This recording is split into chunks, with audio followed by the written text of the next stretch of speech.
तो नमस्कार। आज ये हमारा पहला लेक्चर है। पहला लेक्चर मींस थर्मोडायनेमिक्स का, बेसिक थर्मोडायनेमिक्स का पहला लेक्चर। थर्मोडायनेमिक्स एक बहुत वास्ट सब्जेक्ट है। इसमें basic thermodynamics, applied thermodynamics, chemical engineering thermodynamics, mechanical engineering thermodynamics, काफी वास्ट सब्जेक्ट है। लेकिन हमें स्टार्ट करना है बेसिक से, बिल्कुल इनिशियल पॉइंट से हमें थर्मोडायनेमिक्स को पढ़ना है। तो ये पहला लेक्चर है। वैसे हो सकता है 10 लेक्चर भी कम पड़ जाए अगर पूरी थर्मोडायनेमिक्स, बेसिक थर्मोडायनेमिक्स भी पढ़ी जाए, बट हम कोशिश करेंगे पहले लेक्चर में भी ज्यादा से ज्यादा बेसिक पॉइंट कवर किए जाए। तो अब स्टार्ट करते हैं बिना ज्यादा टाइम वेस्ट करे। तो ये थर्मोडायनेमिक्स है क्या? तो थर्मोडायनेमिक्स जनरली साइंस है हीट एंड वर्क को स्टडी करने की। तो पहले समझा जाए ये इस वर्ड का ओरिजिन क्या है। ओरिजिन मीन्स थर्मोडायनेमिक्स दो ग्रीक वर्ड से मिलकर बनी हुई है। जो एक वर्ड है थर्म और एक वर्ड है डायनामिक्स। ये दोनों ग्रीक वर्ड है। इसमें थर्म का मतलब होता है हीट और डायनामिक्स का मतलब होता है पावर या वर्क। अब आप ये समझिए एक्चुअली थर्मोडायनामिक्स का एप्लीकेशन क्या है। समझिए फ्रिज है, वो कैसे कूलिंग सप्लाई कर रही है इलेक्ट्रिसिटी देने पर। कोई भी ऑटोमोबाइल है, वो कैसे कंबशन होने पर कैसे मैकेनिकल ऑपरेशन कर रहा है, या किसी भी तरह से कैसे मूवमेंट वो कर रहा है। ये सब चीजें, कैसे कोई प्लांट जो है इलेक्ट्रिसिटी जनरेट कर रहा है, ये सब चीजें थर्मोडायनामिक्स पे बेस्ड है। तो generally it is an interaction of heat and work.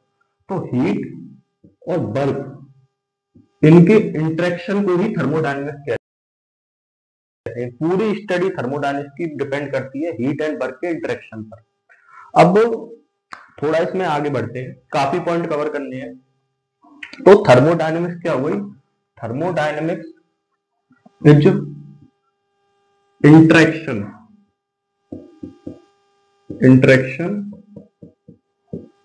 Of heat and work. अब इसमें जब हम पढ़ते हैं तो हमें जनरली क्या लेते हैं, यूनिवर्स पूरा दो चीजों को मिलकर बना हुआ है। एक होता है सिस्टम, जिसको कहते हैं थर्मोडायनेमिक सिस्टम। दूसरी होती है इसकी सराउंडिंग।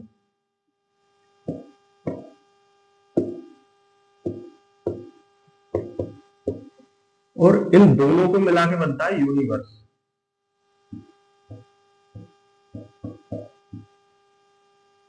तो सबसे पहले हमें समझना होगा कि सिस्टम क्या होता है।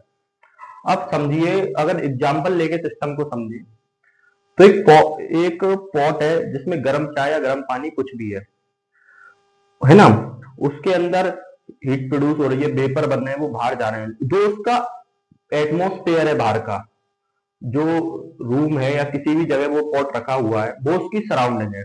और अगर उन दोनों चीजों को मिलाया जाए वो यूनिवर्स बनता है।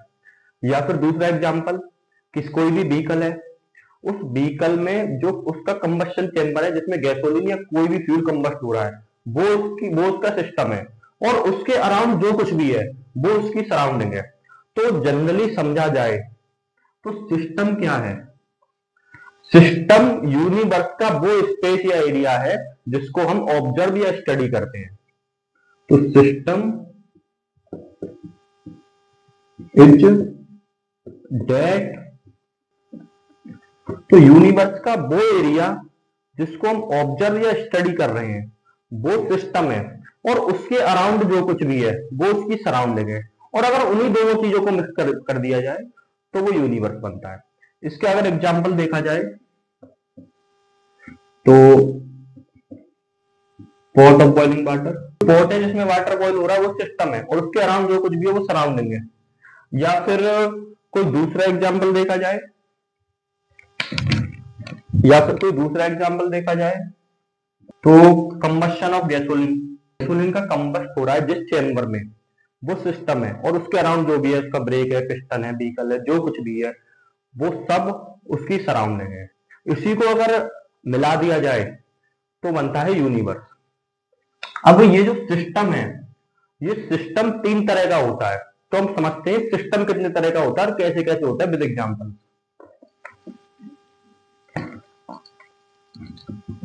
Thermodynamic system, system, close system और आइसोलेटेड सिस्टम। अब इनको में कैसे समझना है? ओपन सिस्टम क्या है? ओपन सिस्टम ऐसे समझिए जिसमें मास और एनर्जी दोनों का सिस्टम से बाहर ट्रांसफर हो, यानी सिस्टम से सराउंडिंग में मास और एनर्जी